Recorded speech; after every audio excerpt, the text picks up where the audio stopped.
voices. Hello, Shanae. Shanae, you're on mute. Sorry. Hi, how are you? Good, how are you? Good, I'm so glad I can join. Oh my gosh. Oh, it's lovely to have you. Shanae is one of our 2021 mentees. So it's very exciting to see her face again. Hello, everybody. If you can drop a hello in our chat box. Tell us how you guys are doing. Hi, Mpo. How are you? Well, thank you. Good. We're just going to wait for a couple more people to join, I think. In the meantime, guys, please chat like 2 or 3 minutes while we just let a couple more ladies in. Do you want me to launch the poll, Raksha? Yeah, maybe we can. So we're going to start off our session today, ladies, with a quick poll. So while we're waiting for a couple more people to come through, maybe let's start with that. Thanks, Bryony. My pleasure. There it is. Right. So our first poll today is obviously in line with our topic, and our topic being our own personal board of directors. And I guess the first thing is, has everybody even heard about what a personal board of directors is? I first heard about this concept a couple years ago, and I was introduced to it by Bryony, and it was such a captivating discussion that we had, and such an eye-opener in terms of what this whole concept is. And I remember thinking at the time that these specific people that represented this board already sort of existed in some shape or form in my life, but I just never really put them around a table. So when this topic was introduced as part of our mentoring program, and by the way, everyone, this is the second session in our July month as part of the WIMSA 2022 mentoring program, which is open to all of our members. So welcome if you are not one of our mentees. This concept introduced to our mentees as last year and this year becomes so important in the journey of mentorship as well as personal and professional development. So we've got some really wonderful ladies on our panel today who are going to share more on this topic, tell us a little more about their experiences. And yeah, please use the platform to ask questions, to share your thoughts, share your ideas. And we really want this to be a very interactive session so we can all learn from each other as well as from our wonderful ladies. If I can start by quickly introducing our panel, you all know our mentorship guru and our personal coach, Bryony Lieber. We're also joined today by two very special ladies who are actually two of our sponsors in the mentorship program. So the first we have is Mbali Malanzi. Sorry, am I saying that right? Malanzi, who is a director of sales and business development at Sepa Basadi Group. So thank you so much for your sponsorship, Mbali, as well as for being here today. And our second lovely lady is Sidi Anya, who is the regional HR director for Africa and the Middle East of WIMSA Minerals. Again, many thanks to you for your sponsorship. And both of you have got many of your ladies in our program today. So I hope they're all in attendance and on their best behavior as well. So let's see. So I don't know if you want to we'll keep this running for a couple more minutes, Bryony.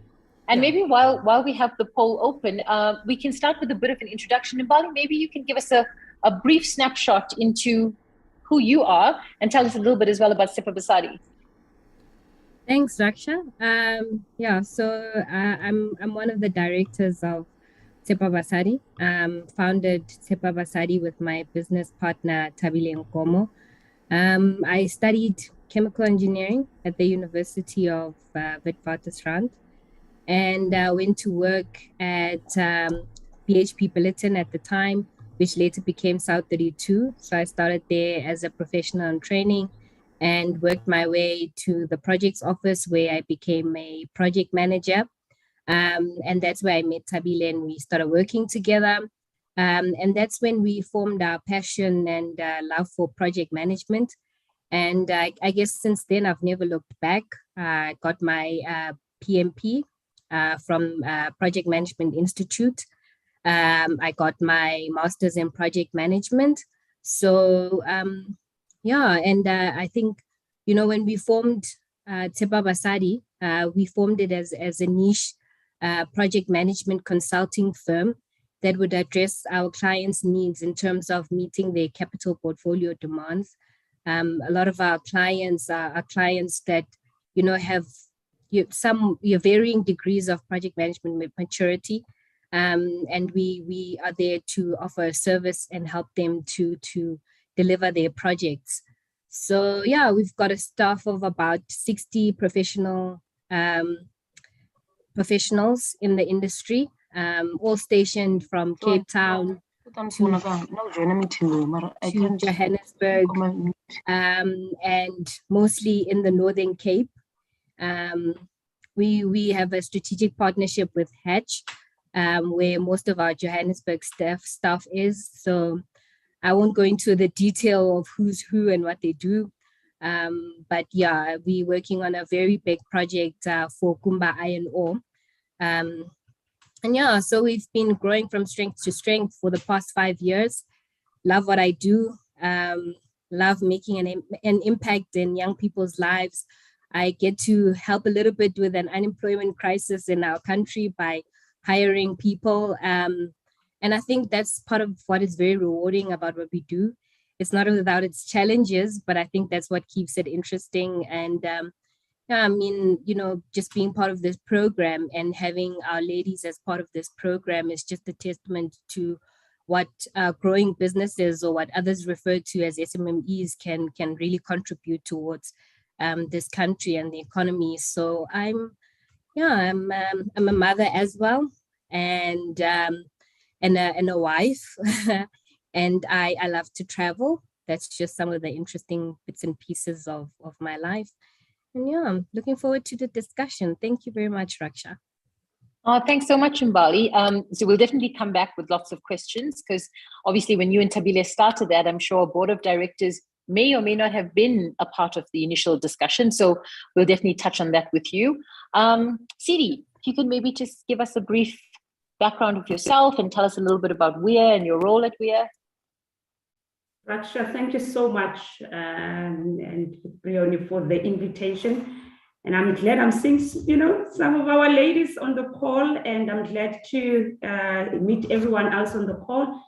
Just in terms of who I am an HR professional, with experience, a multidimensional experience across the African continent mainly.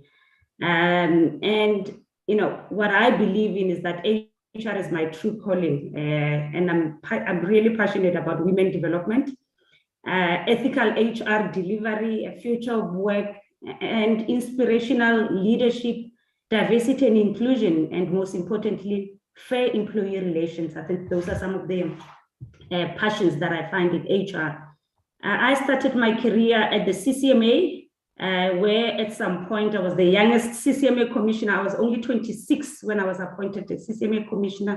Wow. And I think that's where I got my grounding in terms of the fair employee relations. From CCMA, I moved to the National Treasury. So I did work in government. And I think they are a stakeholder that we, sometimes in private companies, we should not forget and we should respect. So I worked at the National Treasury, and there I was the head of labor relations. And thereafter I joined Sasol, and I was at Sasol for 10 years, where I held various senior HR positions. And during my tenure at Sasol, I also had an opportunity for an international stint. So I went to an international assignment to Lagos, Nigeria, and I think that just provided and gave me a view to the world outside South Africa and to the advantages that we have in Africa. Then thereafter, from Sasol, I then joined a company called Ecolab. I was the HR director there for Sub-Saharan Africa. And before I joined WIMSA Minerals, where I am now, I was working for British American Tobacco, and I was the head of HR Southern Africa. Over and above, in terms of just my professional experience, I am also a qualified executive coach, and I work part-time as an executive coach, mostly at business schools across South Africa. Some of you may be on the call if you've attended a women development course, whether at Wits or at Henley. You might have maybe met up with me as your coach. And I'm just an advocate for positive psychology. And I strongly believe that gratitude, social connection, this kind of interactions and kindness are all important for us to live our best life. I'm a married mother as well of 3 adorable kids. They keep me grounded. They are actually on my board of directors. And I believe in having just this integrated life, which does not really compromise important aspect of one's life. And in terms of qualifications, I do have a Bachelor of Administration in psychology. I did my advanced diploma in labor law, and I've got a master's degree in business and executive coaching. I also have a postgraduate diploma in business studies from GIBS. And I'm currently a doctorate student at GIBS. So it's not easy, but yeah, it's 24 hours in a day. I don't know how you ladies juggle all of this. That's just unbelievable. Oh my word. Thanks, Sidi. Looking forward to hearing how your kids play their role on the board of directors. I think that's going to be a nice learning for a lot of us as well. Okay, so I feel like this lady needs no introduction at all, because again, she's our guru throughout this journey. So, but Bryony, perhaps for those who don't know you, if you can give them a brief introduction, and maybe also just take us into this concept with regards to the board of directors, and we can have a look at the results from our poll as we hear about it. There we go. I'm going to share the results. Yeah, thanks, Raksha. I'm Bryony Lieber. I have my coaching business, Bryony Lieber Coaching, and the majority of my clients are mission-driven women in STEM careers, largely in the mining industry. And I say mission-driven because most of my clients come to me saying that they want to make a much bigger impact than just in their careers. And so a lot of the work that we do is around helping them position themselves, finding their voices, defining their story, and positioning themselves as experts so that they can make an impact in their careers, in their organizations, in their industries, and in the lives of people that they mentor and coach themselves. Before I went into coaching, I worked in the mining industry for just short of 20 years in environmental and social risk management, and I spent a lot of time on quite a number of mines across Africa and South America. So the mining industry really is a huge love of mine, and I thought I was going to leave it when I moved into coaching, but I have been drawn back into it fully, and it really does feel like home for me. I think in the transition from moving from being an employee to running my own business, the concept of managing myself as a business became loud and clear for me. In my consulting career, we were always told you need to manage yourself like you're a business within a business. You need to be responsible for bringing in your own clients, invoicing your clients, managing your budgets, managing your projects, finding the people who are going to work on your projects with you. You need to market yourself, you need to network. All of the roles that you would have in a business as a consultant, we were told we needed to play. And that made a lot of sense as a consultant, but it made so much more sense when I started to run my own business. And the background that I had in consulting and the appreciation of being an entrepreneur in my career really helped me set up my business.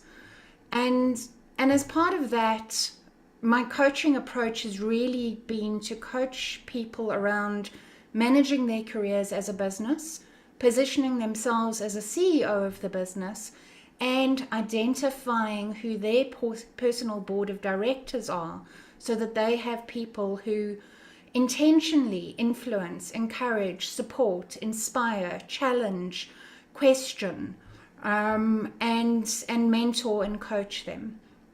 And a lot of the work that we've done in this mentoring program in the last 2 years, and that I do with my clients individually, is around being very intentional, being very curious, being very purposeful in how you manage your career, in how you solicit inputs into your career, and specifically how you surround yourself intentionally by people who are going to help you rather than hinder you. because we are not islands and we don't go anywhere in this world without being surrounded by people. It's very easy to be expedient and to hang out with people who make life fun and easy. It's a lot harder to be intentional and to say, these are the things that I want to achieve in my life and in my career, and these are the people that I'm intentionally selecting to support me and guide me along that journey. And so that's really the concept. It's not my concept. It's not a new concept. There are lots of people who talk about a personal board of directors. I think the spin that I've added onto it is incorporating it into a career value chain and looking at all the different elements of your career that expand on the principle of you being a professional into being the CEO of your career. That's me. Thanks, Raksha. So I think from our poll as well, thank you, Bryony, we've got 43% of the people who answered it that actually had no idea in terms of what a personal board of directors were. So I really hope that those 43% of people do take something positive away and start implementing it at the end of this journey. For the 54% of you that said you were aware of the concept, please share some of your thoughts, comments, questions in our chat box as well, so that we can further engage on this. To kick it off, I think, Mbali, if we can start with you. So when you and Tabile started this business many years ago, you obviously would have needed to institute a board at some point, one would assume. So how did that feature in your thinking? You know, what did the concept mean to you, and what does your board look like today?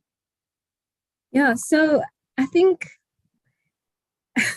starting a business is just something else, because you generally don't go into it already thinking about the structures that are required to run the business.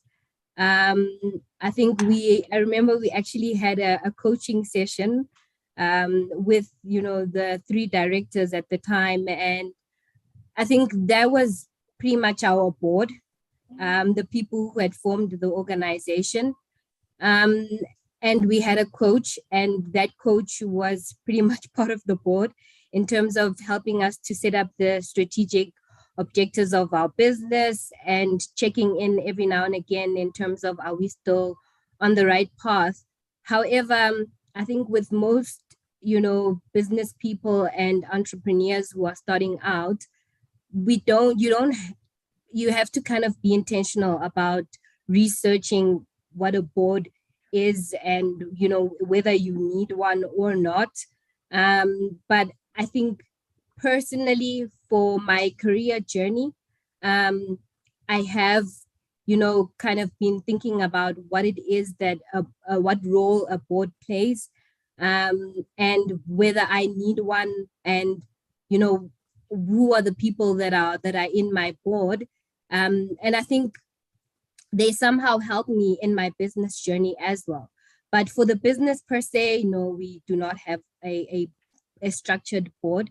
And I think it's probably because there's a lot of legislature that is, that surrounds whether you would need a board for your business or not. However, we do have people that we sometimes lean on for expert advice to help us and to guide us. And those are our coaches, and people that we've met in industry. So, yeah. Mm-hmm. Okay. Sidi, you had mentioned your kids as part of your board, right? So you have a personal board of directors, right? Can you maybe share with us what triggered you creating this board? Yeah, thanks, Raksha. So, I came across this, it was actually introduced to me as an executive team in terms of your career aspirations. Who are the people that you would want on the executive team? I'm glad now I've learned that it can actually be upgraded from executive team to a board of directors. So this, I was just privy to it now with Bryony and the last 2 weeks. But I think for me is in managing your career as if it's a business, right? And I think Bryony talked about it. That's how I came up to to this concept. And in that aspect is that you need to have, and I'll talk the typical HR language, right? You would need to have specific intention in terms of where you want to go. What's your definition of victory? Where is it that you want to go? Knowing where you want to go, then you would need to know who are those people that are actually going to help me along the way. And some of those people, in terms of the box that they feel are my kids. And I think it's because they strengthen me during difficult times, really, and they give me that sense of purpose. When it's all dark and gloom outside, and you come home and it's you look at them. For me, that's what I'm like. I ain't giving up. I've got these 3 kids that just by looking at them. So I think that's why I include them on my executive team or board of directors. Okay. And Mbali, from your perspective, what does your personal board look like? How did you create it? So it was by happenstance that I created my board of directors. I think I didn't know that there was a concept like this. Probably, Brian, you have told me once upon a time, but I've forgotten. I mean, it's mostly made up of coaches. And that is very intentional. I don't, like Bryony said, no man is an island. You need help to help you to get where you want to go. And once you figured out that I don't have it all figured out, then you need to start reaching out to certain people. And I have people that I reach out to at certain points in my life. Bryony is one of them. There's other coaches that I also reach out to specifically for the business, for life coaching. My husband is one of the board members. He plays the encourager and the devil's advocate in my board of directors. When I just need someone to give me a different perspective on something, he will tear it apart and help me to think through things in a completely different way. But also when I'm down on myself, whether there's something really wrong that happened at work, or, I feel I didn't do well in something, he's there to encourage me and to just give me a pat on the back and say, you tried your best, and, it's not as bad as you think it is. So yeah, and I have ex-colleagues that are on my board of directors. They play roles such as sponsors, because they've seen me develop in my career. They've seen me grow Tsepa Basadi. I think, because of that relationship, they are people who will easily say, I trust this person can do the job, and they will give you that referral or connect you to the people that can help you to grow your brand or your career. I've got clients also as part of the board, people that you develop a relationship with over time. And when you're not sure of something, even if it's not within the typical business or service offering that you provide to them, but because you've developed sort of relationship with them, you can reach out to them and get a perspective from them on an issue that you might be having or something that you want to pursue.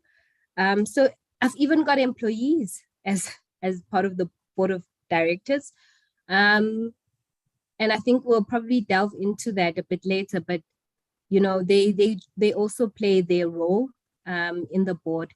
And I think it's made up of different people who add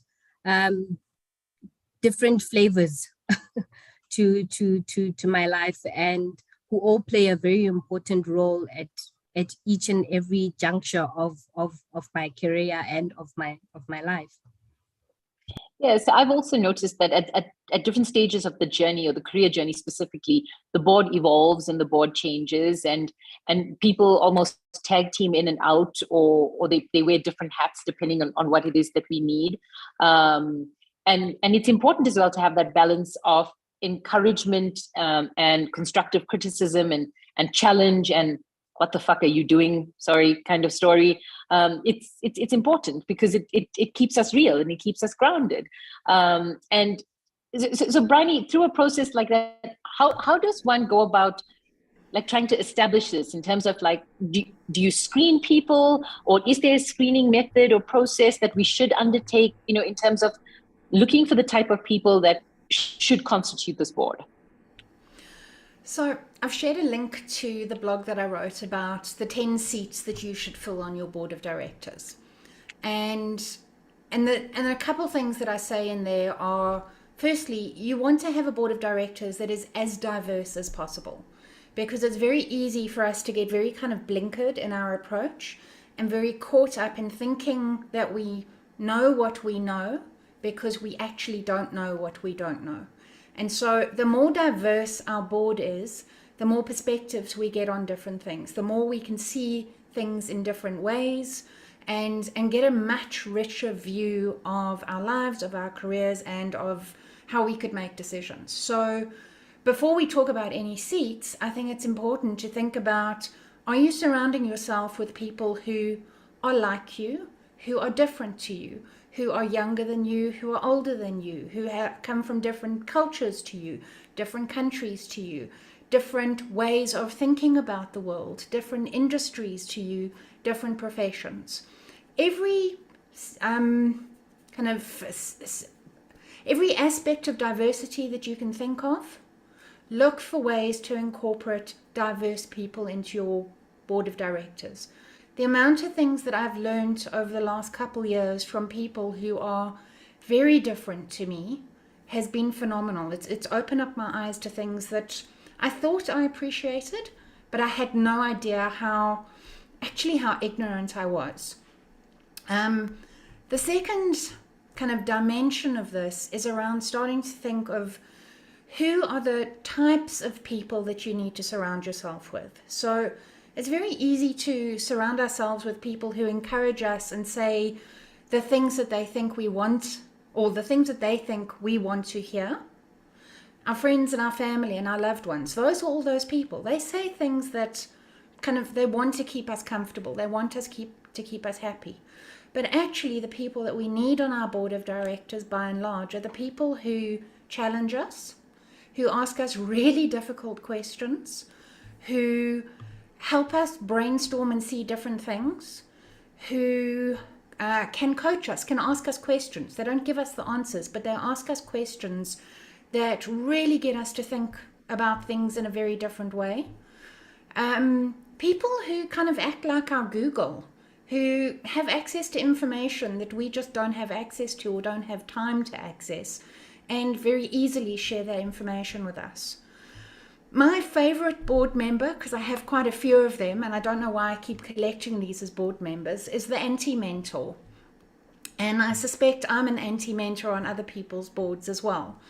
And the anti-mentor is that kind of person who acts as a red flag, indicating how you might be if you're not intentional about the way that you show up.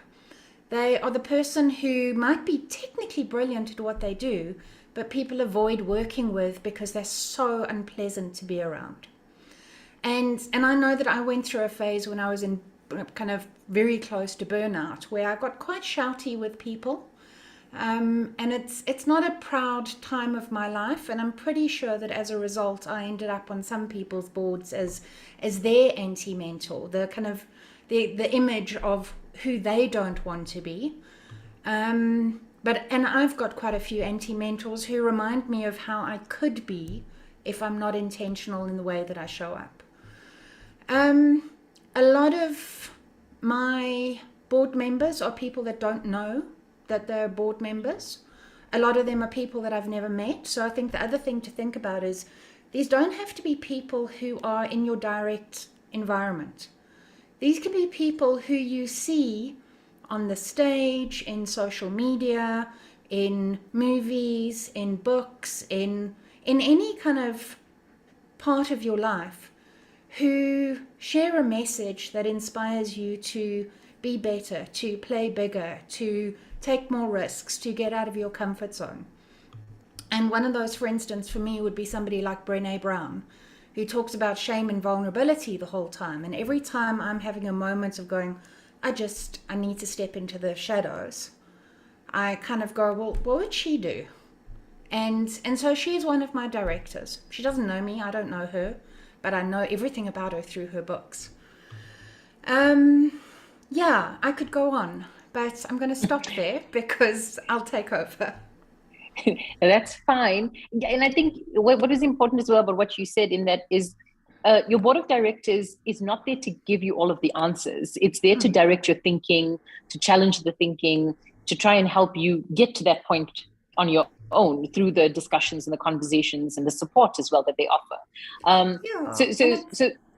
Yep, sorry. I think what I want to add there is, 20, 30 years ago, we studied a degree and we went into that profession and that's where we stayed. Our careers were fairly linear, okay? These days, the world is so much more chaotic. We study a degree, then we study a different degree, then we can't find a job in that particular profession, so we pivot into something else. And by the time you've kind of worked for 10, 15 years, you've probably been in 3 different careers. Then you hit COVID and find that your profession no longer exists and you've suddenly got to reinvent yourself again. And to do that on your own is so hard. And I think that is one of the main reasons for having a board of directors these days, is to have people who give you support in thinking differently and helping you be agile and thinking out of the box. Yeah, that sense of support is priceless in every shape or form. And I think it's that acknowledgement as well that we need the sense of support that becomes so important, because we all try to be superheroes sometimes, and it's not easy for anyone, right? Sidi, you've had a bit of a transition, obviously, as you've come from a CCMA commissioner to the HR director now. What was your journey like in terms of the change of directors that constituted your board to sort of transition you through the career path? Or how did they play a role, maybe? I think the most important one is that in terms of just sponsors, right? Or, I would call them navigators, people that actually, I've always been a bit clearer in terms of what is it that I want in terms of my career, Not that at all times it turned out the way it is, but it's just the intention, right? In terms of this is where I actually want my career to go. And, I would then look and check in terms of what are some of those people that would help me. I learned later in my career that, if you want someone to sponsor you, you actually tell them or you ask them, right? And, initially I just, I used to think that, what, my work will speak for me. And I think that's what, we always do. My work will speak for me. They will see it. I'm going to flipping work hard. Someone will notice me. But I think it was later in my career that I realized, no, other people are actually doing it better. They ask for sponsorship. They tell people where they want to go, because not everyone is a sangoma. People don't know, right? Or maybe they're not future tellers in terms of, maybe Sidi wants to go into this position. So I think in terms of my career, I learned later that I can actually knock on doors and ask in terms of, something that I want out of my career, and be vocal in terms of where I think or where I want my career to go. And I think Brioni touched on something that is quite interesting for me as a career. I'm unapologetic about where I want my career to go, right? And I'm driven, and I really want to get to that highest level. And I'm also a mother. So, Brioni, when you talk about sometimes people that are different from you, that will challenge you. So when as a family, we moved to Nigeria, one of the advices that we got from this relocation agent was that at the school where your kids go, you must actually maybe participate in, parents-teacher forums and all that. And I participated in that when we got to Lagos, and the perspective I got from mothers, who are not working, right? And sometimes we sit and we think, actually they're sitting at home because they don't want to. And I got so much involved, and I learned so much by, how should I be a mother, and how can I marry the two? How not to judge, other mothers who are actually sitting at home. And coming back, I must tell you now, I'm at my kids' school, one of the heads I was that I'm actually now the PTF chairperson, right? And it's something that I enjoy doing, because in that space, it's not a corporate space. It's a space where we sometimes just bake cupcakes, right? Or we just choose, but it just ground me as a mother. And it's one of the positions that I really enjoy having. So it's not always that you sometimes find that it's people in high profile jobs, or for me, just sitting in that PTF meeting and really talking about how are we going to plan a Boki Post day. Those are some of the things that really help me just to keep me a little bit grounded. And that's a forum that I choose to participate in, just in terms of my board of directors. That's an important role as well, in terms of keeping you grounded and keeping you real, right? Because it then allows you to challenge the thinking in, to focus on the other stuff, because it eliminates other noise or whatever it is. I don't know, Bryony, is that how it ties in? 100%. And I just wanted to kind of flip around to how I have mothers on my board of directors, because I'm not a mother. I don't have children. I've never had to hold children accountable, kind of manage boundaries, deal with that sort of thing. But by watching some of the mothers that I worked with and how their management style was completely different to mine, they managed their teams like their teams were their children. They told them exactly what they wanted. They told them how they wanted it. They kind of delegated in a journey. They held them accountable. And I just looked at that and went, I'm missing out on a whole bunch of skills because I'm not a mother. And so I intentionally have mothers on my personal board of directors, because there is so much I've learned from them in terms of how to manage a small team of people, because basically that's what you're doing as a mother. You have a small team or a large team of people in your home that you've got to keep kind of moving forward. It's true. Each of these different sort of roles or hats that we all wear brings a different set of learning and skill set as well that we can take into these boards and these spaces as well. Mbali, how do you engage with your board members? I mean, so you've mentioned clients and coaches and sponsors, and at what point do you start reaching out to them, throughout the process? Yeah, and I just want to circle back. Sorry, Raksha, and I'm going to answer No, that. go for it. I actually have a few people who are not mothers in my board of directors. However, they give me, I think with mothers, we have a very loud inner critic. You tend to be very hard on yourself. You think you're not doing enough. Oh, the other mothers bake cupcakes and I didn't. And because I had to be at work until 10 p.m., but, one of my coaches, and she's part of the, the board of my personal board of directors. And she said to me, obviously don't take advantage of what you can't achieve, but your children are forgiving, and you need to have that dialogue with yourself to say, it's not so bad, and engage your children and help them to understand where you are in life and bring them with you on that journey. So I got that perspective from someone who's not even a mother. So I totally, concur that having that diversity in your board of directors certainly helps, because, I don't know what another mother would have said. Perhaps they would have judged me, perhaps not, but she was fairly understanding. And then to your question around how I engage my board of directors, I think it's two-pronged. It's sometimes planned and intentional, but sometimes it's as and when required. So in terms of mentoring and coaching, if I feel that there's a specific issue or something that I really want to work on. So at the moment, I'm really working on where I want to go in terms of my career. I'm working on my purpose and just remapping And I reached out to an ex-coach of mine, and I started working with her on that. And she's also an NLP coach, and I have structured times where I meet up with her.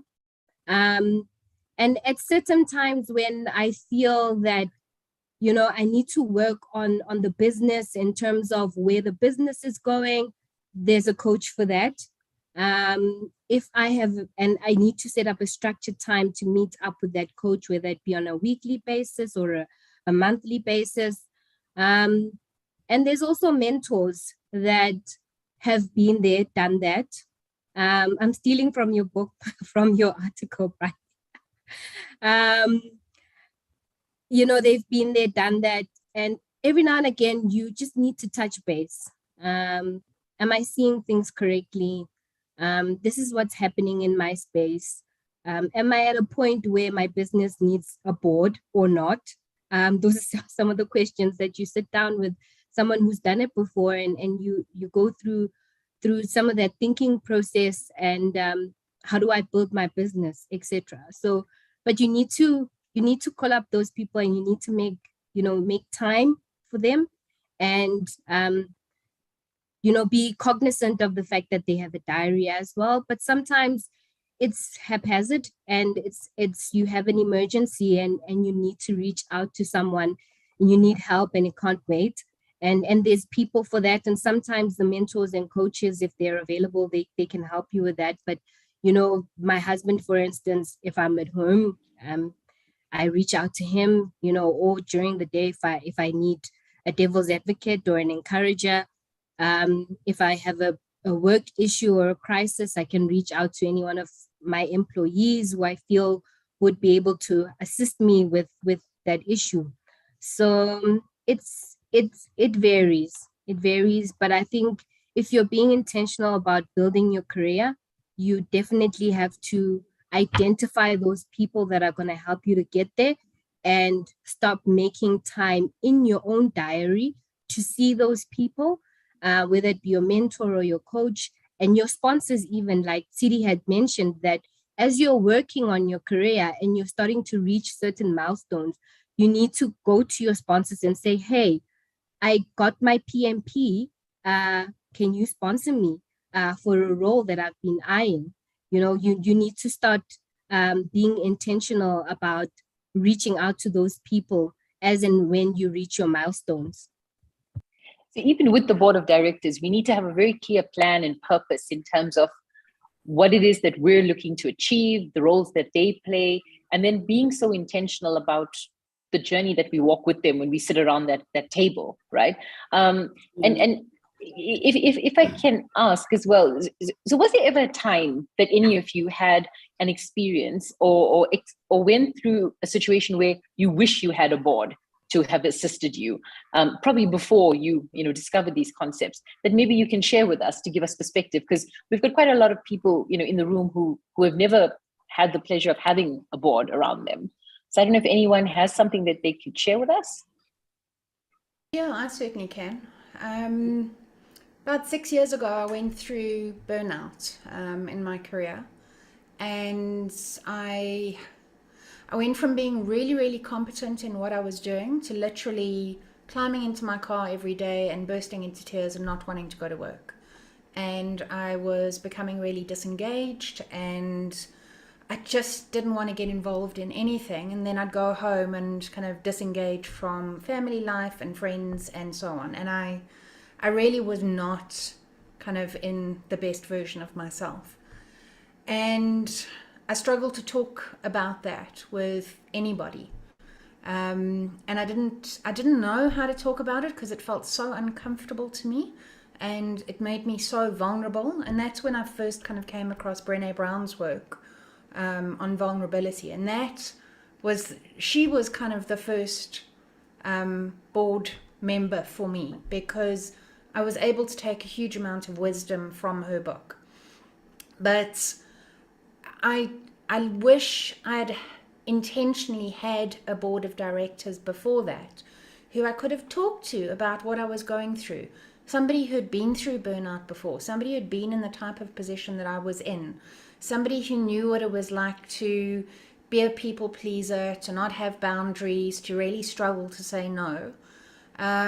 Somebody who could kind of say to me, look at it in a different way. And instead, I had a lot of people around me saying, oh, Bryony, it's fine. It's absolutely, don't worry. You're not going through burnout. You're absolutely fine. Just, yeah, have a cookie. A cookie will make it all better. And a lot of people who kind of wanted to put a plaster over what was going on and really didn't want to have the tough conversations with me. And I eventually went to see a coach, and he asked me some really, really hard questions and got me to see a lot of the things that I just wasn't conscious of. And then the next step for me was I was sitting having breakfast with some friends, and I was moaning about the fact that I just couldn't imagine that I was ever going to be able to do anything else. And somebody who was there, I didn't know her very well, she said to me, well, tell me about what you do. And by the time I'd finished kind of painting a picture of all the different things that I do that to me were so normal, she was like, your CV must be amazing. You could do this and this and this and this, and why aren't you doing this, and think about that and go do that, and why are you putting up with this? And I came away from that breakfast going, oh my God, I don't know if I'll ever have a conversation with this woman again, but she's been pivotal in opening my mind. And so for a moment in time, she was part of my board of directors. And I think because we don't know what we don't know, we really need to surround ourselves with people who know more than us. And it's so tempting to be the cleverest person in the room because, it fills the ego. But actually, you want to be in the room where you are the least clever, where you are surrounding yourself by people who've got more experience, who are braver than you, who do things differently to you because they can spot what's going on before you can. And they can help you find the answers. But it's really, when I was going through burnout, that is the time where I wish I'd surrounded myself with people who could help me get through that. And it was a process that I went through largely alone. And it took me a long time to get over it. I think the concept of burnout as well is so real in today's times, right? And it's something that I'm sure many people on this call have experienced, if not are experiencing right now. And I think that if you are in one of those situations, I mean, this is where the biggest sense of support comes from with your board of directors and that support structure and network. And again, like we've mentioned previously, and it's all about the journey, right? And so how we evolve through that journey. And this is where the value comes from having these people to challenge the thinking and allow you to start questioning things in a different manner, I guess, right? On that note, where we are, does anybody have any questions for us? Is everybody still there, or have I put you to sleep? I don't think. Give me some reaction, some anything. Are we still there? I only see Shane. I see Mpo. Are we there, guys? Okay, let's see what questions we have. So Melody's raised her hand, and so is Shanae. Oh, I'm so sorry, I missed that. Okay, Melody, let's go with you first. Hello, am I audible? Hi. Yes, you you are. Okay, I really loved what Bryony just said right now about surrounding yourself with people who know more than you. And actually being comfortable around people who know. I remember when we started our sessions, I did share that I battled a lot of imposter syndrome, like when I started my studies here in UCT. Mostly because I applied, I came here, I'm thinking, okay, I'm having an idea, I want to branch my career, I want to develop my career like this. This is how this program is going to help this. And I mean, all these programs that I've registered for, I have some background on them. So it's not like it's totally new things. So, and then my first course, slope stability, I literally almost left school, quit, because it was literally just, I didn't know anything that was being taught. And I think I realized that about myself, that also if I'm in a place that I'm exposed to new knowledge, like there are things that I don't know, it makes me so uncomfortable. So like, yeah, like, but that's how you grow basically. And I really do, I loved Brownie's point on that one. Thanks for sharing that, Melody. Yes. Brownie, do you want to maybe add anything onto what Melody's said? Oh, you know that vulnerability and learning are in the same spectrum. If you want to learn, you have to get vulnerable. You have to put yourself into a place where you don't know something. You have to do it for the first time. You can't build your edge, your confidence, your ability, your experience without getting vulnerable. And so I guess my response to Melody would be, when you find yourself where you don't know something, actually celebrate that, because that's the first step into getting into learning.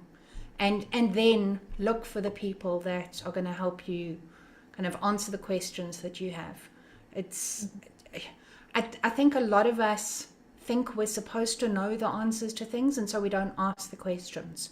But I would love to see everybody leading with curiosity and with courage, because the moment we have those two things, we are immediately kicking off our learning journey. For sure. You've probably entered the right room when you enter a room like that as well, from a learning perspective and a growth perspective. And Bali, I see you're off mute. Is there something you wanted to add as well? Yeah, Raksha, I think I just wanted to add to Brioni in terms Go for it. Yep. That the board of directors help you to learn, right? But it also helps you to unlearn certain things. Yes. And I think we need to be open to actually unlearn. For me, growing up in South Africa, with our history, sometimes when as you grow up, maybe you're being told certain things, right? And that forms your unconscious bias in terms of where you grow up. Coming into, my career at that young age as a young Black African female, already, there is the voice because of where, you grow up and everything else, that there's certain races that will not like you. There's certain races that will treat you in this particular way. So you end up expecting to be treated in that way, right? And I think earlier in my career, I wish I could have had a different, people that were not like me, right? Maybe from those races, to actually realize that not everyone is like that. It was really, painful when you come into the career, in your job, and as you look back, you realize some of the uncomforts are actually caused by you and your own unconscious bias, because everyone is a suspect, right? And you start realizing that there's nothing wrong with these people. We can't paint everyone in one brush and say everyone is this. So I think, as Brioni was saying, sometimes we need to unlearn. I had to unlearn that, I cannot put everyone and say, everyone is racist or everyone is sexist. I must actually ask yourself the question sometimes, what is it that you're doing? What is in your unconscious bias that you actually seeing or you're expecting? Sometimes, they say the universe has 2 ears, it listens. If you're expecting something, that's what you get. So yeah, I just wanted to highlight that in terms of unlearning certain things. Yeah. That's such a huge concept all on itself as well, right? Because unlearning it and being aware of what it is that you need to unlearn in itself is such a massive part of the journey. And gosh, unconscious biases, I think we can have a whole other session and discussion around that one. That's a huge topic all on its own. But yeah, thanks, Sidi. That's a very important point for us. And Bali, I don't know if you want to add anything before we go to Shanae. Yes, I just wanted to say to Melody, well done for pivoting and for taking on your studies. I think it's perfectly normal to feel the way that you feel. I've recently also been, assessing myself and the, I guess, little things that I'm also challenged by. And I think I've been reading a book by Susan Jeffers, and, that just talks about how we need to be in these uncomfortable spaces and experience pain in order to grow. And I think where you are, stay there and, push through. I know definitely that, whatever you're going through, it will definitely be worth it. The pain of what you're going through is definitely worth it. So stick it through. Is that Thanks, Feel the Mbali. Fear and Do It Anyway, Mbali? Yes, that's the book. Yeah. Cool. Oh, Brian, you just pop it in the chat for I'm us. going to now. Perfect. Thank you. Shanae. So firstly, I just want to say it feels like being at home. So lovely to see, Oh, you that's ladies good. again. Oh my gosh. And then I want to ask, Brian, you saying there's 10 seats at your board of directors. Yes. Are those 10 seats for specific roles, different roles? I tried to access the blog, but then it's saying I must first verify the email, and I haven't received the email. So just wanted to know, are there specific roles for those 10 Yes. seats? There are. So let me go through them quickly and you will get the email shortly. I've put a membership wall on my blog because I'm sneaky that way. So the first one is the mentor. Okay, so that's someone who's been where you want to go and she can show you the way. The second one is the coach. So that's somebody who asks you hard questions, gets you curious, helps you unlearn. Okay, gets you conscious, curious, and then starting to figure out what's the way that you actually want to be. The information sharer. So there is so much information in the world, we can't know everything. So this is the person who gets their information really quickly. They know where to get it, and they're great at sharing information. The anti-mentor. As I said earlier, that's the person who acts as a red flag, indicating to you how you might be if you're not intentional about the way in which you show up every single day. There's the encourager. So this is a person who believes in you wholeheartedly, who cheers you on, who reminds you why you're doing the things you're doing. We really need those people because we can surround ourselves by people who really kind of push us to be our best, but the encourager is a lot more gentle and reminds us of our why. But she's not somebody who's kind of full of that toxic positivity. She's not the person who goes, oh, you're amazing, you can do this, you've got this. She's the one who says, you're going through a hard time and your feelings make sense and I get it, but I'm here with you and I know you've got the strength and together we can make this happen. Okay. The inner mentor, and this is one of my favorite ones, she is you. She is with you wherever you go. She is an older, wiser, more integrated, calmer version of you. And learning to access her voice so that you can really kind of get clear on what you already know is a great way of having a board member with you no matter where you are. And she's really kind of the alter voice of the inner critic. And I think it's important to have an inner critic on your board as well, because your inner critic is there saying, don't get out of your comfort zone. But at the same time, when she's saying, don't get out of your comfort zone, she's also pointing out that you are about to step out of your comfort zone. And that's really exciting because outside of your comfort zone is where you're going to learn and grow. So you need to have her on your board, but you need to be very careful how much airtime you give her. Then there's the devil's advocate. And the devil's advocate is really that person who attacks your theory, attacks your methodology, attacks the way that you're doing things, but doesn't attack you. They're really there to challenge, to be provocative, to flip your thinking around and make sure that you can defend everything that you're choosing to do. There's the truth teller, and that's the person who tells it like it is, okay? But in a deeply caring way. So she cares greatly and she challenges directly. You know exactly what you need to do when you hear from this person. And I think this is one of the most important people to have, because we so often have people who avoid giving feedback or give really kind of fake, kind of saccharine sweet feedback. But a lot of us really struggle to give candid, direct feedback. And so that is somebody to look out for.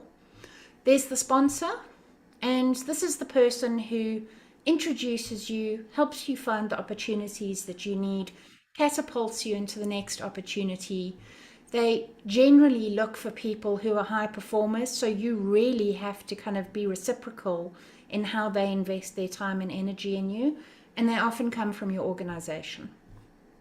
There's the connector.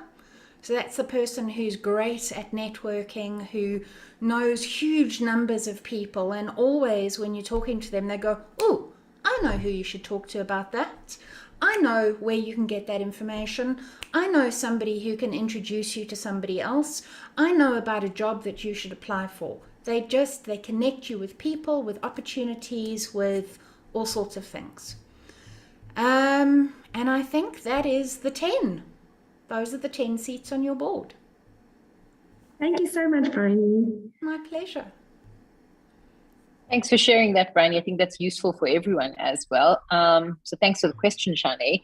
Is there anybody else who would like to ask anything or to raise any questions at this point?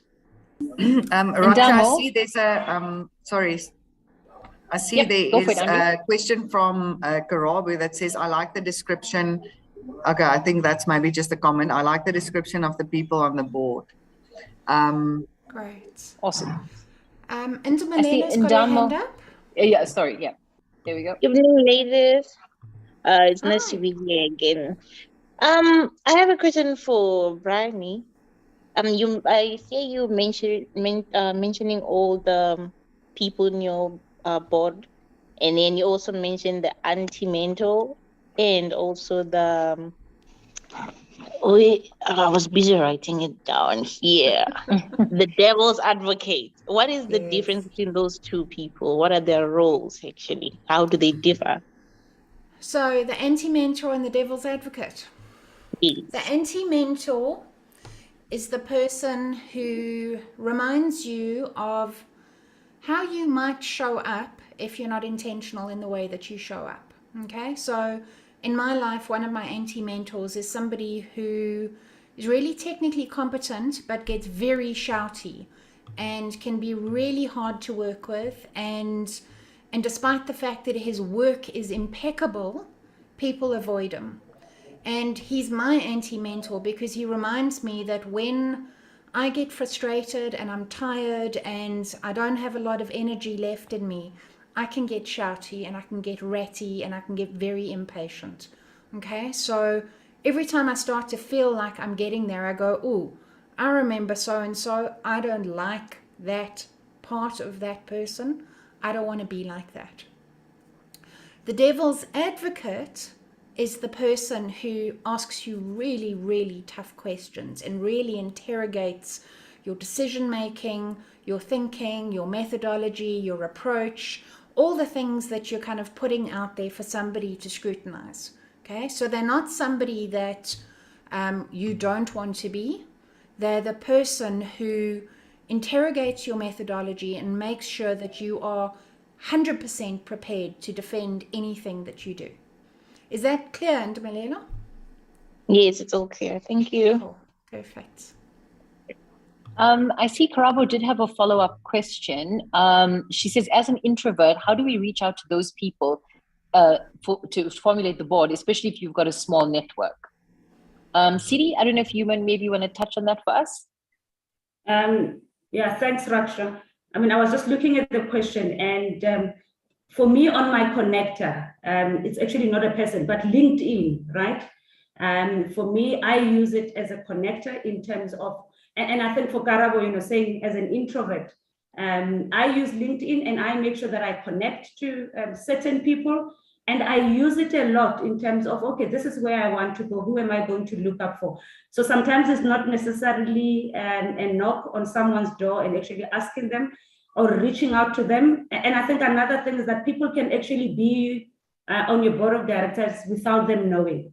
As an HR director, the shop stewards, the union is my truth teller. If I want to hear the gist and I want to hear the truth, I have a meeting with the union, right? And we have lunch and we just say, you know what, it's just a catch up. you would hear all the stories of all the things that are, going bad or things that you need to rectify. Some people might say, no, what, it's not necessary, but that's the truth that hurts, and sometimes that's the truth that I want to hear so that I can be able to do certain things. So I think just in terms of you can use things like LinkedIn. Some of these forums, that we have now can also be, a connection point in terms of a connector position. Yeah, and I think that these forums definitely facilitate those networks as well. And I see the other question from Jabulila here is it possible to have one person serve more than one position? And Bryony's answered it, but I think it speaks to the same point. If you've got a small network, I think almost definitely, right? I mean, I've got, sometimes one person wearing 2 or 3 different hats from my perspective. And I think it's just about what it is that you're looking for and what you're needing at that stage of the process or the situation or whatever it might be. And you can still have a board with three people or 4 people. I think 10 is a good guideline, right? Bryony, is that fair to say? But yeah, it's not cast in stone. And, those 10 are my suggestions, okay? They're not cast in stone. They are not what you have to do. It's thoughts on what I think at any point in time your board might look like. But quite honestly, you can define the roles that you want yourself, okay? So at the moment, I'm starting to amp up my marketing and my positioning again. And there's somebody on LinkedIn who I don't want to ask directly for any advice, but I watch what she does, and she positions herself so impeccably. She is consistent in how she posts stuff. She knows exactly what's going on, and she advocates for herself in a way that I have never been brave enough to do. And so she's on my board of directors at the moment as my director of marketing mentoring, because every single day I look at her stuff and I go, why am I not doing it like this? How is it that somebody who's 29 years old is blowing up the internet, and I think I'm doing a good job, but I'm nowhere close to what she's doing? So she's never going to know that she's my marketing mentor, but she is. And so and I think I've probably gone completely off of a tangent, but as a introvert, you don't have to approach anybody, okay? And absolutely, you can define what seats you want on your board based on the need that you have over the next year or 2. So I've got a lot of people on my board right now that I'm watching because of how they position themselves, because of how they advocate, because of how they put themselves out there, and they are just so courageous in talking about what they do and how they help people and how they're building their profile in the world. Thanks for that, Bryony. I saw Valencia had her hand up, but she's disappeared. Are you still there? I'm not sure if you have a question for us. Hi, Raksha. Thank you. Yes, I have a question. Go for it. And so I just wanted to understand and perhaps just be advised, because Bryony mentioned that this lady is on the board of your directors, but she isn't cognizant of that. On our board, is it advisable to inform some of the people of their role, and perhaps maybe I'm just thinking it's maybe situational. So in this case, the lady that you had mentioned, she isn't aware, but perhaps people in our closer circle, would it be advised? I'm just thinking, for an example, in my case, I'm seeing the member, the encourager, and I'm thinking of my mother, and I'm thinking that perhaps her just understanding that she has an additional role in my life maybe could be encouraging, perhaps because she might serve as that board member for other people. Do you think that's advisable, or better that we kind of internalize? No, I don't. I think you can do this in whatever way works for you. And I think there's a really beautiful conversation to be had with people who you want to know are on your board and in what role they play. And I mean, it's something like, Mom, you encourage me so beautifully, and that's what I need when I'm feeling low. And I've just learned about this concept of a board of directors, and I want you to know that that is the seat you have on my board. If I was your mom, I would be absolutely thrilled to know that that was the position that I was playing. In my life, I have somebody who's my truth teller, and he tells it like it is, and it hurts me sometimes, but it really gets me to see things that I don't want to see. And I've recently said to him, I know that when you tell me the truth, I can trust exactly what you're saying. So that is the role, no matter how upset I get when you tell me the truth, that's the role that I need you to play, because I need to be able to see how I'm showing up. And so, yes, there are some people who I think you should be really intentional about telling, and others who don't really need to know. But it's entirely up to you. Okay, perfect. Thank you. Thanks. I guess there's power in it being conscious and unconscious as well, right? I mean, but again, it depends on you and what you're looking for through that process. Shani, I see your hand, but I've just got a question here from Zanele. Bryony and Sidi spoke about unlearning certain things, and in the background it was a study and go to work. That's what I was taught, and I also learned in 3 different careers: finance, customer service, and mining. Any advice on how to now grow in these times, remaining relevant now in mining with an unplanned career, I guess? Sidi, I don't know if you would maybe want to take that one. She's addressed it to you as well. Thanks, Raksha. I think looking at the question for Zanele, in terms of, how do I remain relevant now in mining or in an unplanned career, it must start with you, right? I think we talked about it in terms of managing your career, knowing what is it that you want. You must have that end in goal. You can be relevant anywhere. You can be relevant in mining, depending on what is it that you want. So I think, Zanele, it will need to have that internal conversation. Whether you are currently a customer service person, or we've got jobs where people are saying they're going to be taken by drones, right? And the question is, what job is it that you want to get into? Then from there, you then pave your way in terms of, okay, this is where I want to go. This is the board that I want. These are the people that I want to surround myself with. But I think it would be very important.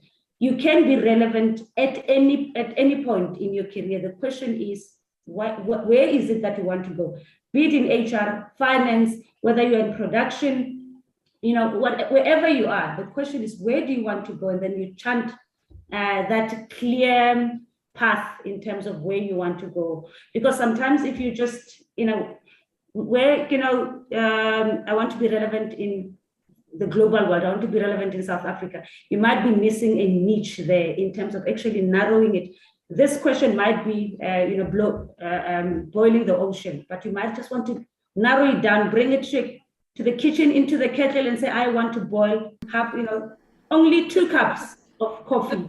And this is why I want to not necessarily boil the whole ocean. So I think just narrow it a little bit. I think it can be relevant anywhere. That's my... Mbali, you probably wear all of these hats as an entrepreneur as well in this industry, right? So maybe you can also share some insight in terms of how you stay relevant and can narrow it down and do exactly as Sidi is saying. Yeah, no, sure. I mean, it's a really important question that you're asking, and I think it's one that one constantly needs to ask yourself, because in your career you're constantly going up and down, zigzagging. Your career is constantly evolving. So I would say that, like Tidi mentioned, I think sit down and kind of assess where it is that you want to go, what it is that you enjoy. That's very important. What is it that you enjoy? What are your values? Do you value, having a lot of money and what that could potentially give you, the lifestyle that you want? And what is the career that is going to give you that? Your values need to be aligned with where you are driving your career to. So I think you need to start sitting down and asking yourself some of those questions and get someone to help you to think through it. Once you've kind of mapped out what it is that you enjoy, what it is that is important to you in life, what are your values, get someone to sit down and help you to think around what is the career path that you're going to take. Perhaps it would require that you go back to school. I don't know. Perhaps it would require that you change careers completely. But I think it's something that can definitely be navigated just through identifying, those couple of questions that I just mentioned now. If I can maybe add to that as well, it's Zanelli started with unlearning certain things, and it strikes me that we give ourselves labels. Okay, so we label the profession that we work in, the industry that we work in, what we do, and then we go, I can't be anything other than this, and so I think it's important to unlearn the labels that we give ourselves. Stop defining yourself as a human resources professional, a geologist, a mining engineer, a coach, a whatever, and start looking at the skill set that you have. Because a lot of these careers have very similar skill sets, they're just applied in very different ways. And when you're trying to define where you actually want to work, where you can make the most impact, where you can feel the most comfortable, where you can thrive the most, if you look at your skill set and look at how those can be applied in different contexts, you've got a much better chance of being able to identify where you're going to show up in the best way possible than if you say, I'm a geologist, where can I find a geologist job? So unlearn the labels that you've put on yourself and start redefining yourself by a suite of competencies that position you in a diverse array of contexts. And definitely. Sorry, Raksha. No, go ahead. Yes, thanks for bringing that up, Bryony, because you also mentioned, Raksha, as an entrepreneur, I came from a background where I was a chemical engineer, turned to a project manager, then I became an entrepreneur. And as an entrepreneur, now I have to do HR, sales and marketing. I have to run operations. I have to know what each operation does. And it's you don't put yourself in a box. Explore and have a plan. I think explore, but have a plan. Yeah, thank you so much for that. I think we've got a follow-up career question on there as well, in terms of, does one ever get to know the right time to switch careers, or is it when it gets uncomfortable or lack progression? And Dumalelo asked that. Ladies, I don't know if you want to expand on that a little bit for us. Sidi? Raksha, I would say as soon as possible, as soon as you hate what you're doing, right? That is the time to actually switch, right? And maybe sometimes it might not be viable at the time, in terms of whether personal circumstances and whatnot. But in your mind, once you just hate what you're doing, and I think that's building to what Brian has said in terms of, once you realize I'm a geologist, but maybe I hate being a geologist, or I'm in HR, oh my God, I hate just dealing with those people issues. Once you realize that, you need now to understand and chant in terms of where is it that you want to go. And you've got people like coaches. And that's when you can now have a different board of directors, right? Board of directors that are actually going to help you, change your career. If you've got a mentor, you might have someone like Mbadi who has moved from, being a chemical engineer now to being, an expert in project management. So once you are clear in terms of, actually, I do want to change my career, who are the people that are going to help me along the way? You might have truth tellers, maybe someone at home who says, no, you will not be able to pay the bond. You can't just resign today. You will not be able, So I think once you know that this is not something that I like, this is not something that I want to do, that is the time. It's in that second, that moment, that it's time to change. Yeah, it's Go ahead, when Brian. I changed careers, I got to that point where it's just, I can't do this for another year, let alone until I retire. And that's when I knew it, and it still took me another year to shift from where I was and actually believe that I could change my path. But that was the point at which I knew I'm going to start changing. I don't know when, but I cannot do this for the next year, let alone the next 35 years of my life. And when you're feeling like that, it's a very clear sign.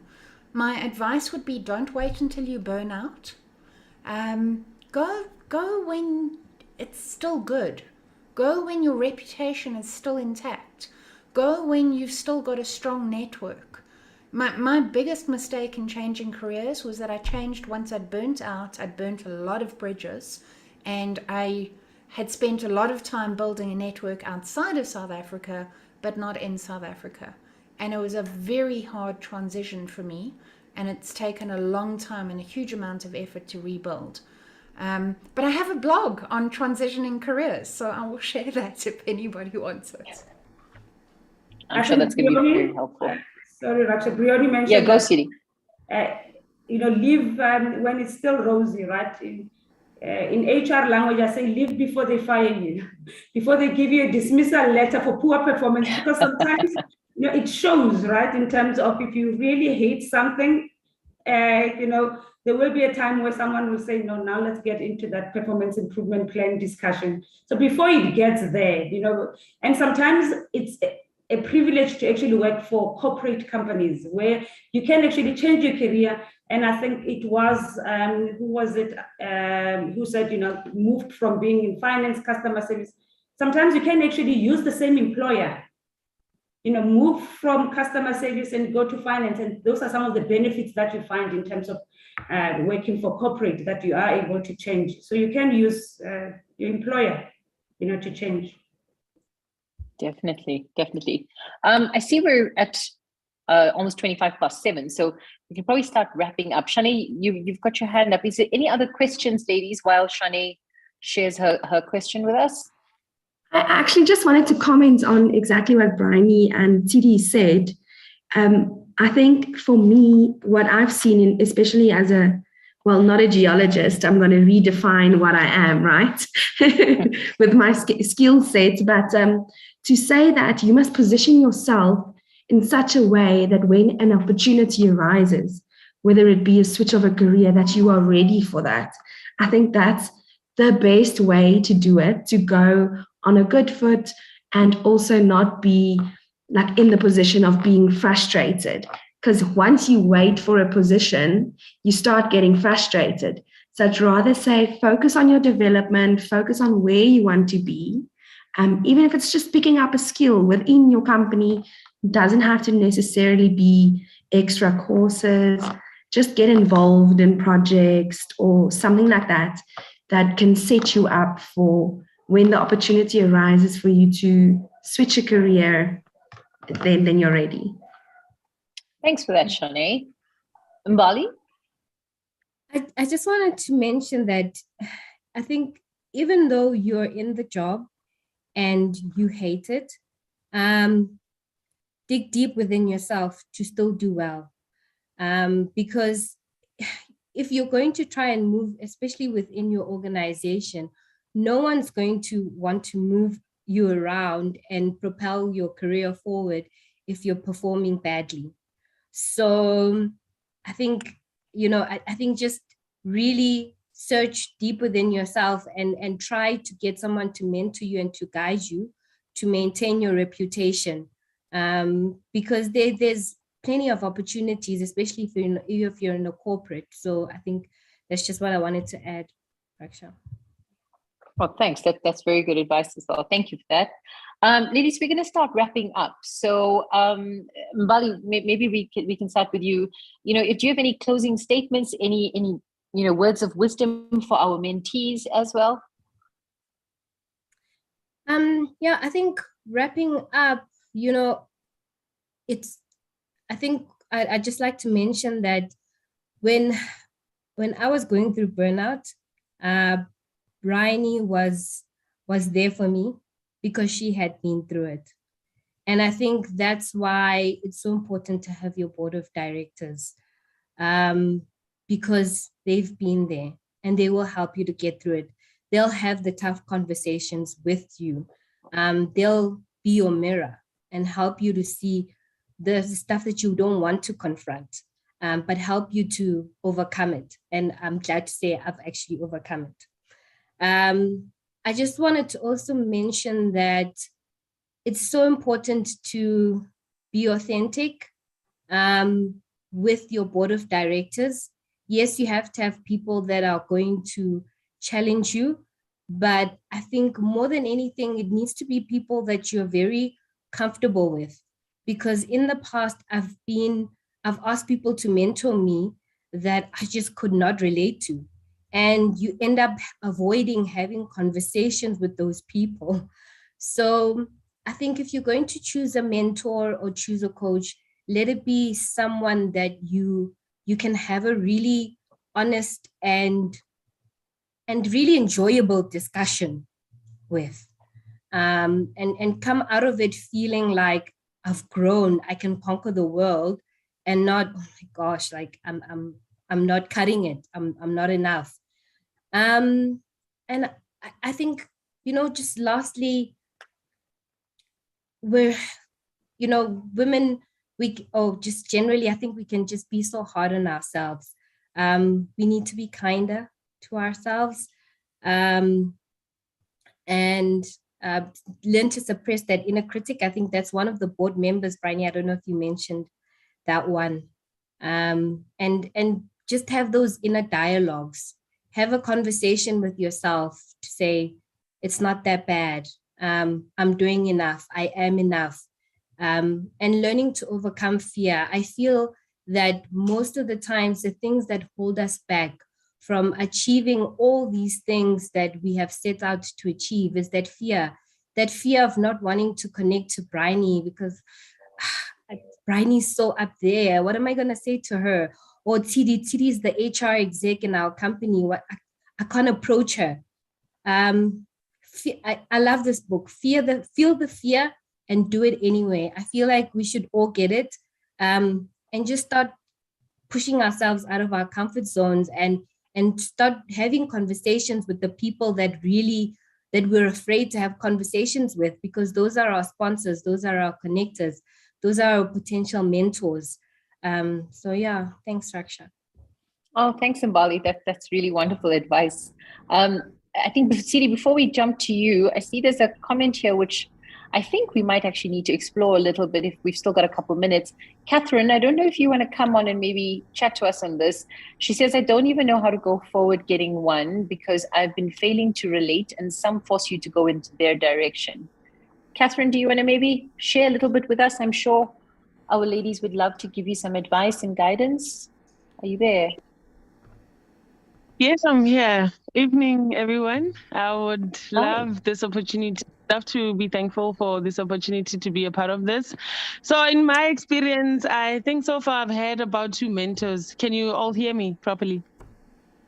Yes. Yes. So I've had 2 mentors so far.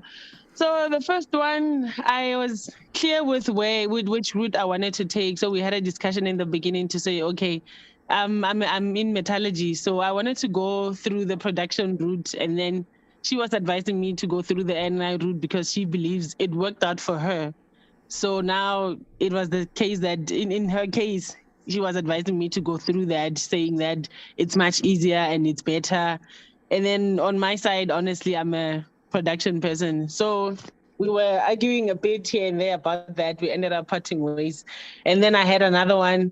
Currently, I'm in safety maintenance stuff. So I'm looking up to someone who's in risk management. So I wanted to join the risk management route. And then now she's saying I'm confused and whatnot. She was advising me to rather go into project management. So such things are a bit confusing when you meet with someone and then you try to get them, give you guidance into what you want to do, but then they end up advising you to do something else. So I'm struggling to get a mentor right now, and I don't even know what to do anymore with my career. I'm a metallurgist. I don't even know where I'm going. So it's confusing. Okay, Brian, do you want to jump on that? Yeah, so, firstly, if a mentor isn't helping you, get another mentor, okay? Yep. You don't have to stay with a mentor for life. They have some experience, but they don't know your world. They can only share from their world. So if it's not working for you, move on to the next mentor. Keep on trying until you find somebody that's actually helping you. Okay. Second thing is, you don't have to take the advice of your mentor. Okay. Just because somebody says, oh no, you should go this route because that's what I did, doesn't mean you should follow blindly and follow the route that they've taken. It's just take what is relevant for you, take what resonates, take what feels valuable, and discard the rest. Okay. Yeah, I think that's effectively what I want to say. Apply for our mentoring program next year. Okay, Catherine, we'd love to see an application from you. There's a lot of wisdom in the room. We can all mentor each other. And you know what? Use your network. If you're struggling, if you're confused, use the WIMSA network. Put a question out and ask who's had the experience that you actually want to get, and how do you get that experience? Yeah, there's a lot of people who are in the network that can help, who want to help. So use us. That's why we're here. That's the whole purpose of why WIMSA exists, is to network and to help facilitate some of these challenges that women are going through. So Catherine, please, I urge you to reach out within the network as well. And yeah, I have no doubt that a mentor or even just, a colleague or someone to just chat to will appear as a result of that. So, but let us know if you don't have any luck. Come back to Bryony or myself, and maybe we can try and help facilitate something for you as well. CD, any final words of wisdom for our ladies? Yeah, thank you so much, I think, for this session. Sometimes, people would think that, you come in maybe as a speaker and then you don't learn. There's so much learning that I have for this type of forums. And I use this kind of forum, for connections as well. Today I'm on a call with, maybe 20 other people that I didn't know, right? I didn't know that there's Esther Dube, there's Catherine Makubela, but today I would go home, knowing that I have these people, right, in terms of network. So sometimes we actually think, it should be something that, takes a lot of time or, would push you out of your complete comfort zone, but it could be in forums like this where you are comfortable, it's a safe space.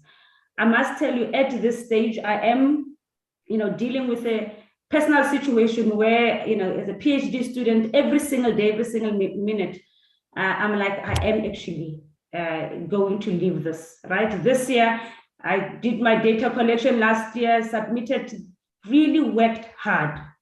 Sleepless nights, no family time, submitted. And when it came back, it was like, CD, you're not going through, right? There's a lot of things that you still need to do on data collection, this and that. And at that point, I just closed my door. My family doesn't even know about it. And I cried, right? Literally tears. And I was like, for the first time in my PhD journey, I'm literally crying. And I picked up a phone and I called, one of the, my PhD cohort. And I said, I'm really not finding a motivation for this. And it was like, Sidi, but they told us that this is not an easy journey. And I now use him as my encourager. He is going to graduate in September. I'm still struggling with data collection, right?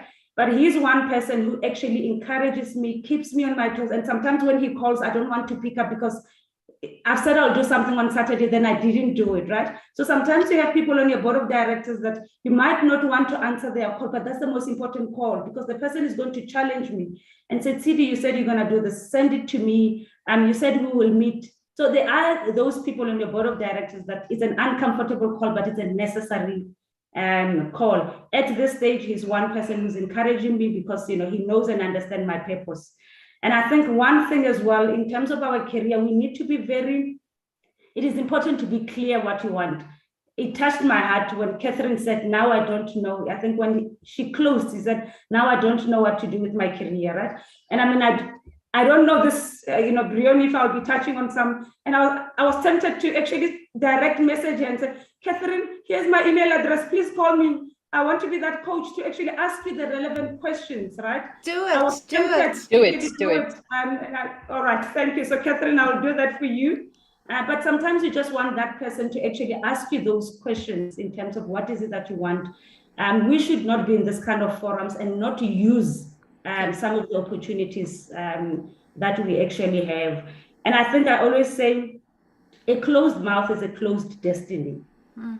If you don't open your mouth and you ask for certain things, things will not happen to you. And sometimes we label ourselves and say, I'm an introvert, I cannot do this. I am, in that introvertness that you're calling yourself, in that label that you're calling yourself, be it true or, what is it that you can stretch yourself and actually do? You might just open your mouth, and open your mouth might just even be an email, that you can send to someone and say, I actually want you to be my sponsor. And it's not all the time you send something, people respond positively. Sometimes people will come and just be negative. Also, to have those shock absorbers. So I think in terms of a nutshell, be clear in terms of your career, where you want it to go, where you get a little bit stuck, get coaches, get mentors. Yes, you might not walk their journey, but get this board of directors in terms of, I think the 10 positions that you have, Brioni, really sums it well. And I think everyone should actually start assigning a role depending on where they want to go. Oh, thank you so much for that, Sidi. Really appreciate that. Catherine, you're in very good hands. So please reach out to Sidi as well and get in touch with her. Bryony, parting shots before we close off? So I guess I want to flip it around to be intentional about how you want to show up and start thinking about what role you're playing on somebody else's board. What seat would you like to be filling on somebody else's board? Whose board do you think you might be a board member of and you don't know it? And most importantly, is there a risk that you're showing up on somebody else's board as their anti-mentor? I have no doubt that I am an anti-mentor on a few people's board. And if that helps them to see a version of themselves that they don't want to see, then I'm very happy to play that role. But that's not the role that I intend to play. And this conversation and thinking about this has reminded me about being intentional about how I show up and what roles I would like to be playing if I could choose on other people's boards. So think about that. It's just as important to intentionally create your own board of directors, but you are definitely on somebody else's board whether they are conscious of it or not, and be in the seat that you want to be in the seat that you could put on your CV if this was something that you put on your CV. And as Raksha said earlier, we are all here. We have these public sessions very specifically, very intentionally, because as much as we have a group of mentees who we meet with twice a month, we want the benefit of the things that we discuss in those mentoring groups to be much broader than that circle. So please keep joining these sessions. I don't know if you see it on your screen, but I've been recording this and transmitting this live to YouTube. So you're all on YouTube on my channel, and this video is available to you and to anybody else if they want to come and recap. Thank you, Raksha, for facilitating this session. And I just want to do a big kind of well done to Raksha, because this is her first facilitation of a panel, and I think it was done in an absolutely sterling manner. So thank you very much, and thanks to the other panelists. Oh, thanks, Bryony. That's very kind. Mbali and Sidi, huge thank you as well. Also the first time I physically met both of you, or rather, virtually met both of you. So thank you for all of the insights and all of the learnings. And like you guys said, this session is, as much as we learn so much from our panelists, we learn so much from everyone else in the room and through the conversation. So many thanks to everybody. Bryony, thank you as always for all of the insights and the wisdom. And to our mentees, we will see you guys next week. And to all of the other WIMSA members, we have our Women's Day events that are coming up, so look out for those. And one of them is going to be a session on networking and how to actually network and navigate yourself through conversations and building relationships, which I think will also perhaps tie in nicely with us trying to create these boards of directors as well. So look out for that as well. Thank you, ladies. Have a wonderful evening. And yes, go for it. Wait. Raksha, that'll be an in-person event, won't it? That will be an in-person event. So we're going to have a save the date that's going to go out probably this week still.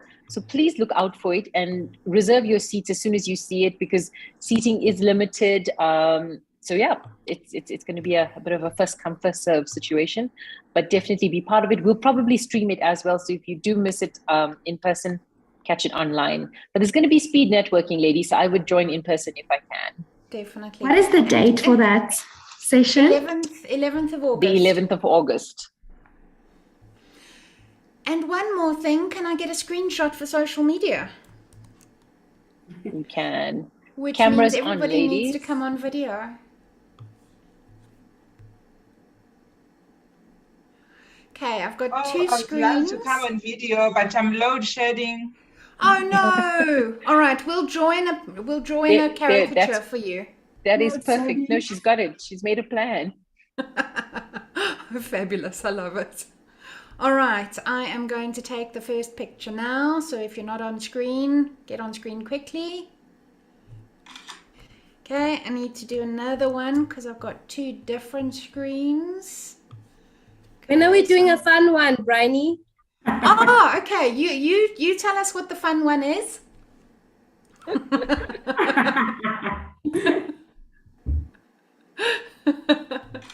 Fabulous. And then I'm just going to do one more for just to make sure that I've got everybody. All right, big happy smiley faces. Awesome. Thank you. This was amazing. Oh, wow. Thanks, everybody. Have a nice evening. Ladies. Thank you, Rana. Thank you, Tidin, Bolly. It was a wonderful session. Bye, everyone. Thank you. Bye. Thank you. Bye. Oh, fantastic.